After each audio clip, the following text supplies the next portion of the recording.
Well, hello, hello. Welcome to this week's episode of Grow or Die. I am Laura Chestikoff from Firebird Summit. Hey, everyone. I'm Lawrence Henderson from Boss. All righty. Well, we are going back to the mystery box this week, and Lawrence has got a topic. So Yes, hit me I with it. do. So I've been just nose diving deep into this topic of compassion. Yes. So tell me more. The thing we all want, but are we willing to look at how we set boundaries around it? Oh, well, that's super complicated. I mean, boundaries are what keeps you from ending up resentful, right? I mean, that's one of my favorite things about Brene Brown's work was being really, really clear that the people who are, the most capable of being generous and compassionate with people are the ones who are the best about maintaining their own boundaries, because they don't, agree to stuff that they don't really want to, and then end up pissed off about it. Mm-hmm. So, yeah. Okay. So compassion. So I think God, that's so hard. So, there's nothing, you're right. Right. We all want it. Yeah. And it's super hard to do for other people. I think it's often hardest to do for ourselves. I mean, trying to be empathetic and compassionate to yourself is sometimes the hardest thing to do. Yeah. And so the boundary question I think the boundary question might be a little bit more applicable when it's with other people. I think the first thing that I always remind myself about is how would I want someone to respond to me when I need something, or when I'm trying to, work through something, or I'm struggling through something and I need, empathy. Yeah. And it's sometimes that doesn't work, because sometimes, like people who aren't in the habit of asking for that or expecting it, or, not necessarily very good at receiving it, sometimes can't go that direction for it. So I think, for me, the first place to start is, like I said, it's, what would I want if I'm, if I know I'm kind of hurting or struggling, what would be helpful for me?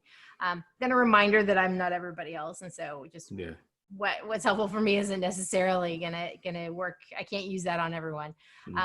But I think it helps kind of take a moment and kind of process and not immediately react. I think most of the time when we demonstrate a lack of compassion, or when what we demonstrate appears to be a lack of compassion, I think frequently it's because we didn't sort of take a beat and we just, acted on instinct. Like I said, right? Like, so because, I'm not very like emotionally driven or demonstrative, and a lot of times, like I might take oh, well, this is what I would want, so this is what I'll do approach, which is For sure.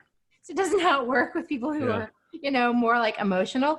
But, and so just taking that minute and stopping and saying, okay, yes, that is what I would want. But I know this person is far more emotional, or far more, kind of raw than I normally am. So maybe my balls to the wall way of doing things is not like the most charitable. So I think just taking that moment and acknowledging, what you know about the person, what you know about you, how, kind of what the gap is, I think at least gives you a second to stop. Because the truth is, you can't always tell what the right response is going to be. I think if you're unsure, though, it's better to slow down and take a second and think about it. Because otherwise, I think when somebody needs compassion, it's usually because they're hurting or they're in some kind of struggle, right?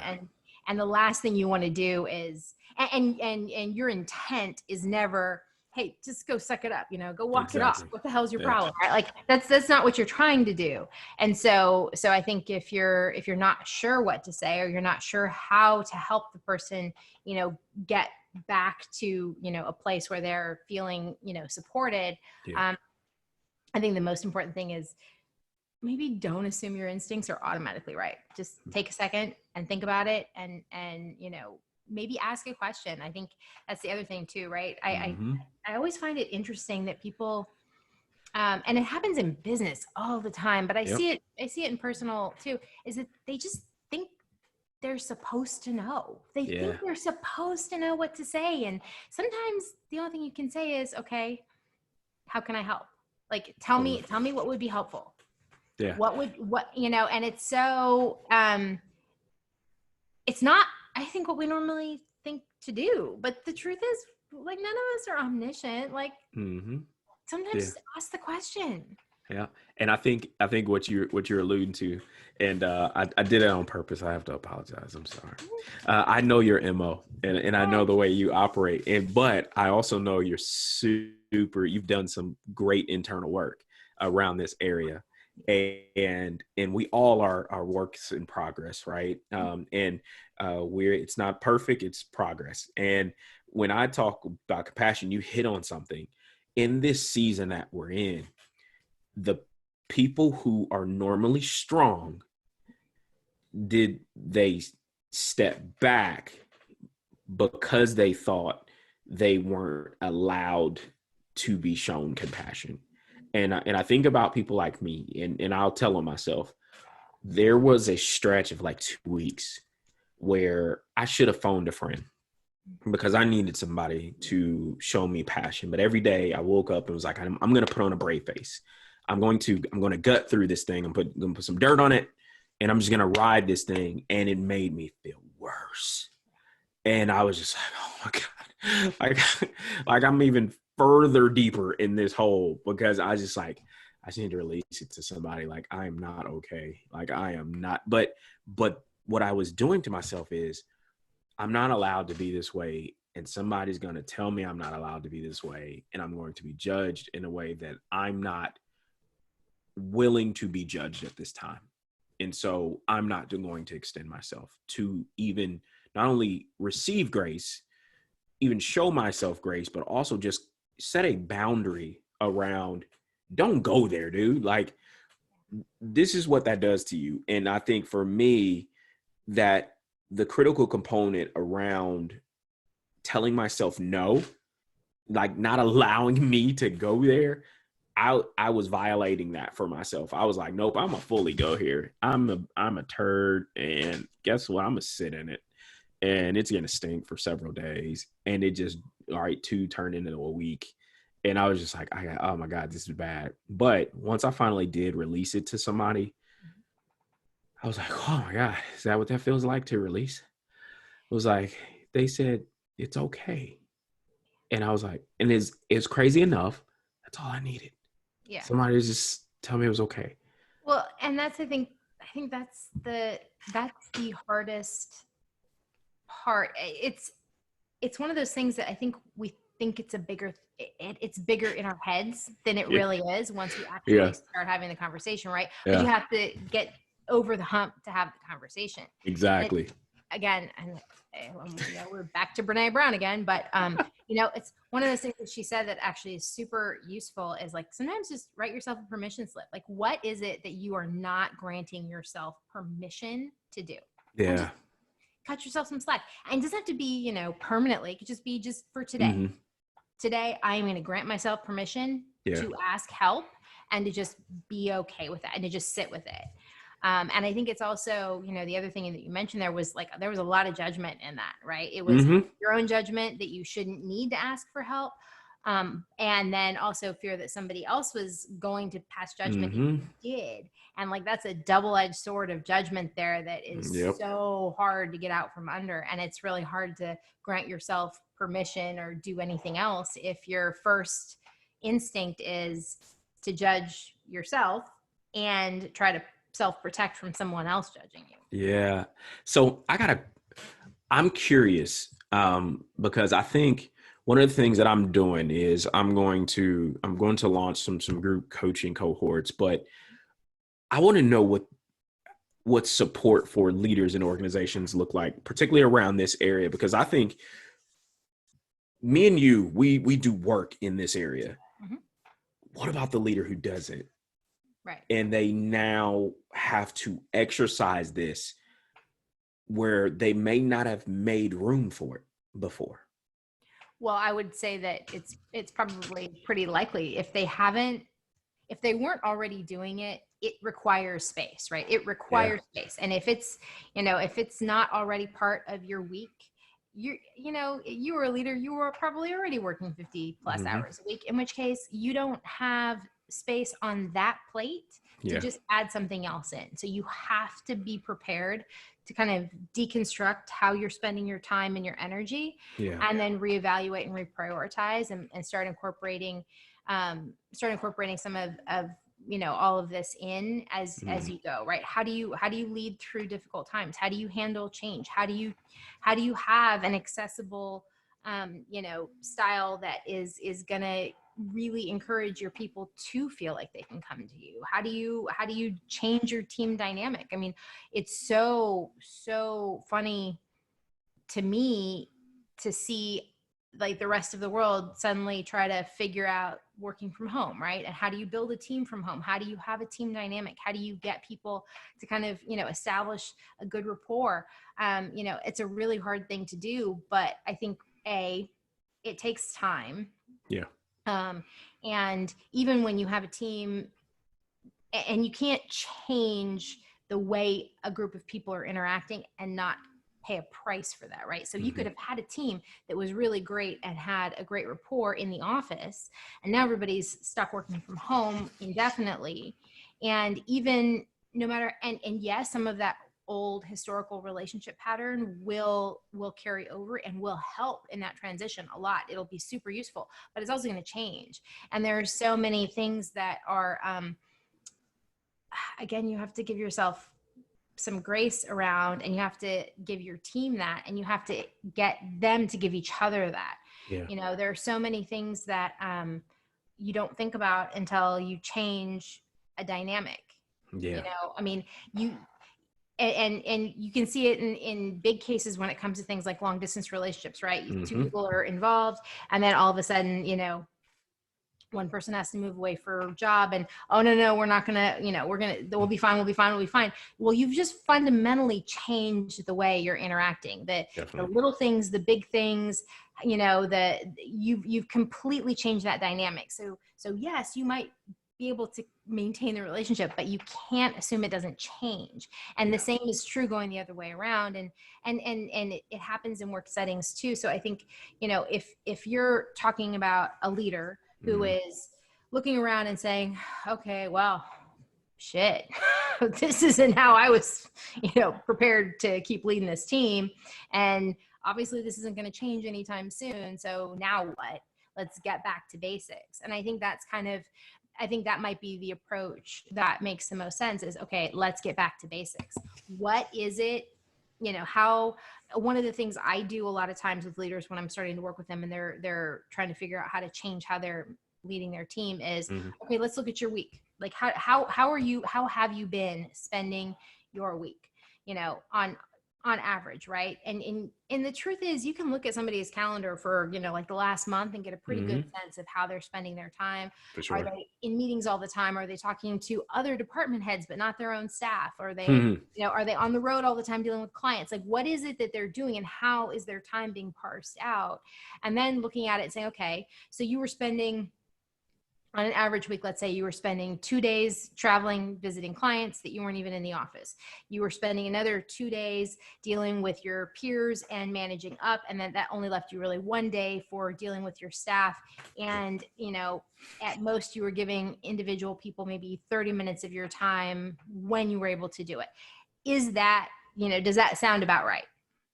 And then it's a matter of, okay, now, okay, well, you're not traveling anymore, or, these other things change. So Yeah. how do you go back to, right, what kind of leader do you want to be? What do Yeah. you see is missing and really important in your team right now? Yeah. What do you think your team needs from you? And have you asked them what they Boom. need from you? Drop the mic on that one. But I was thinking that as you were saying it, because this is now the time where when you ask and when you release people to naturally develop in certain areas, you may actually have a team, an Elora on your team who's just naturally receptive to how the team's doing. And now they've been waiting for somebody to ask them, like, how would you address these things? And I think a level of empowerment and encouragement is, I think, going to be a part of compassion.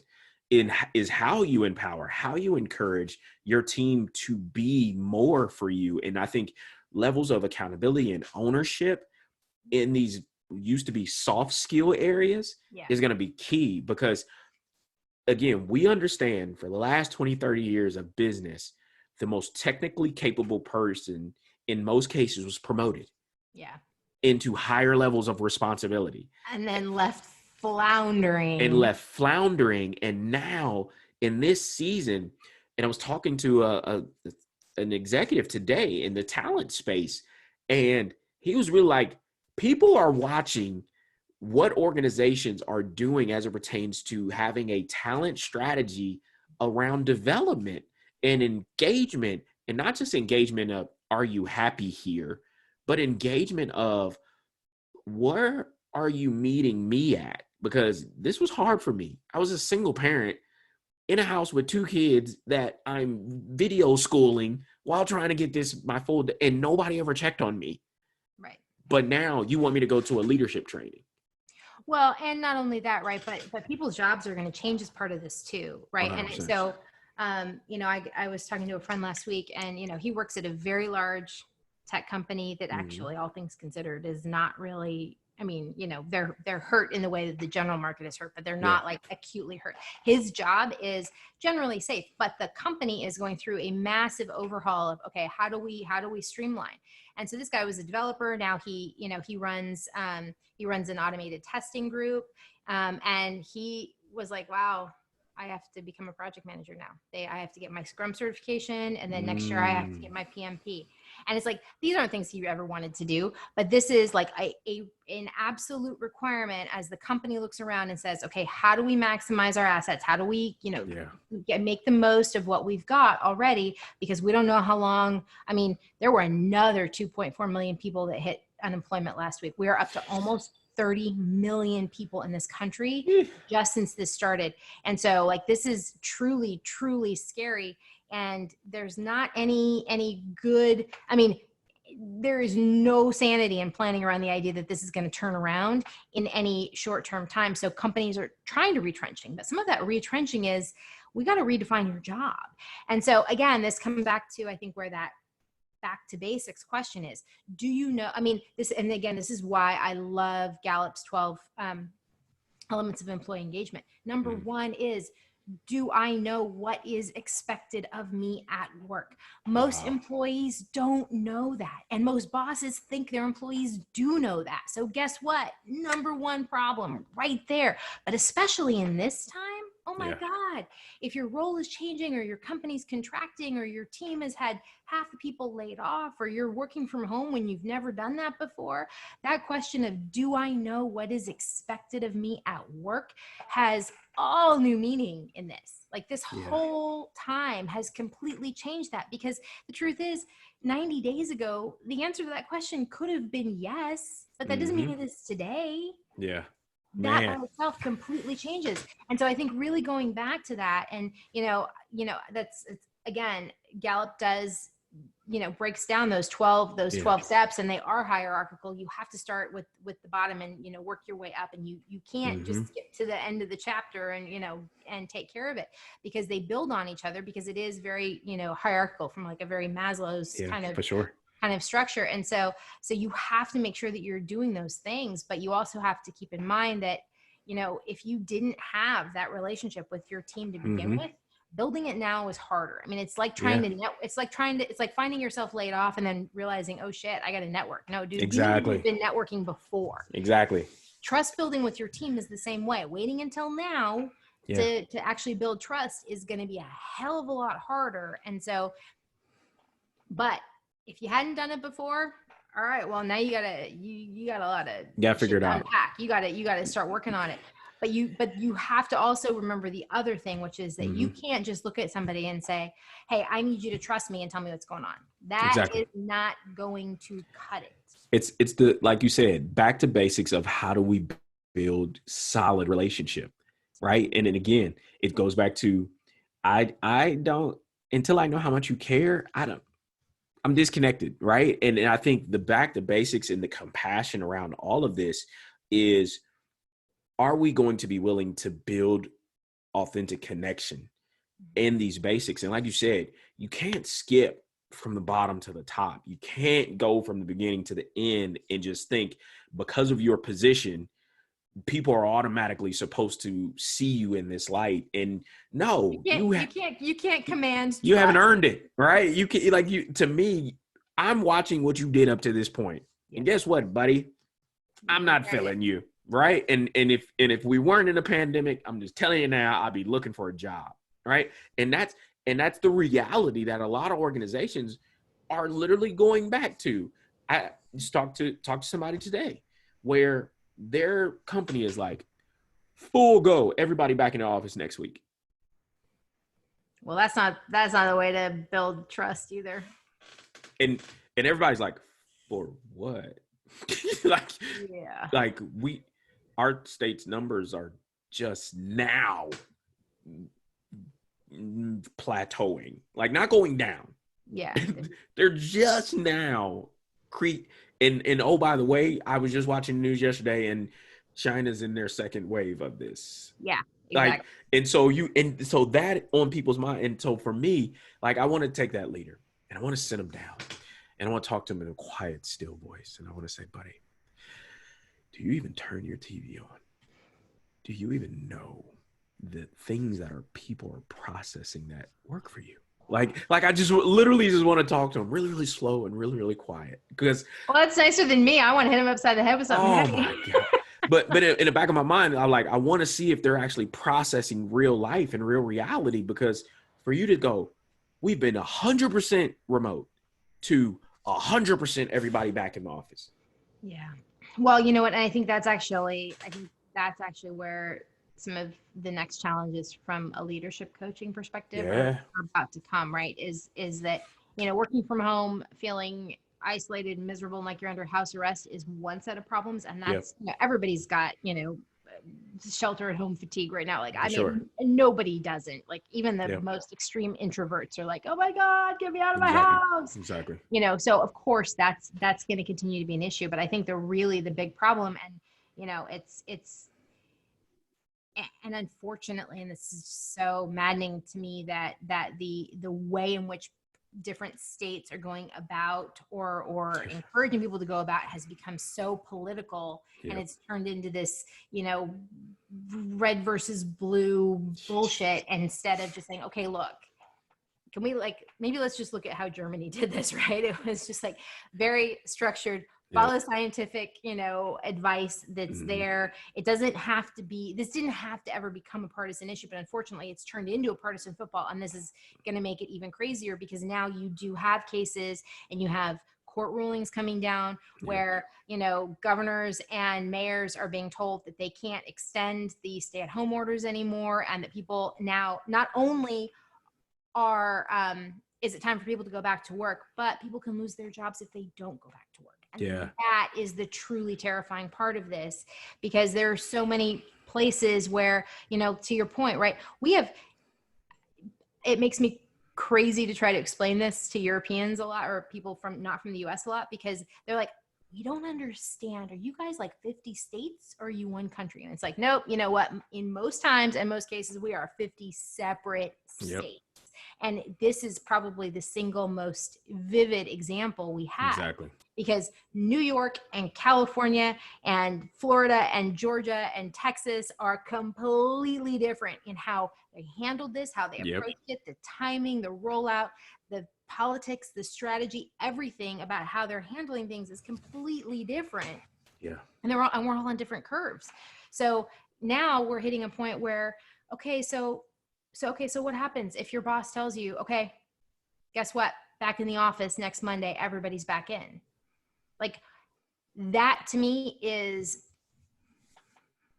an unbelievably difficult thing to even know where to process. Like, I don't know if I had a boss who said that and that was my choice, and I'm looking at, unemployed people all over the place, that's a really, really hard decision to make. And I don't know how somebody makes that. And you know, and I'm a single person who lives alone. Like, you know, like for me, if I got sick, yeah, that would suck, but I wouldn't have like as immediate a dire, you know, freak out about, oh my God, you know, my 80-year-old mother lives with me, or, you know, my partner who's got, you know, immunodeficiencies. Like, I don't have any of those considerations. And even then, I don't know how to do that. I don't know what I would say if I had a boss who said, plan to be in the office on Monday, everybody's coming back. Well, like, my brain just goes to, conversation starts about setting boundaries around compassion. And again, as leaders, we don't have to fully understand how people are processing information.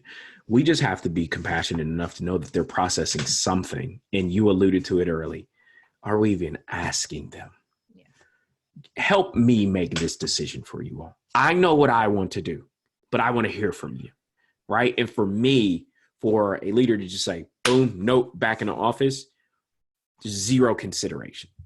Oh yeah. Because to your point, even the introvert of all introverts on the other end of the spectrum is like, all right, I'm over it. I just want to go sit in a restaurant by myself and just see people. Nobody talk to me. Nobody touch me. I just want to see people, right? In a restaurant, right? I want a glass of wine, not in my house. I want to do something, right? But I want somebody to mix me a damn cocktail. Oh my God. I want something that I cannot make out of my own bar, out of my own kitchen. I want it. Yes. Totally. And so it's, and again, if we're going to have this real conversation, like leaders, please be compassionate and considerate of what and how people are processing, right? Ultimately, it's going to be your decision, right? We get that. You're the boss. We get it. But please understand that you're dealing with human beings. And everybody's working through stuff. And again, when we're talking about trust, credibility, we're talking about compassion. Those are people things.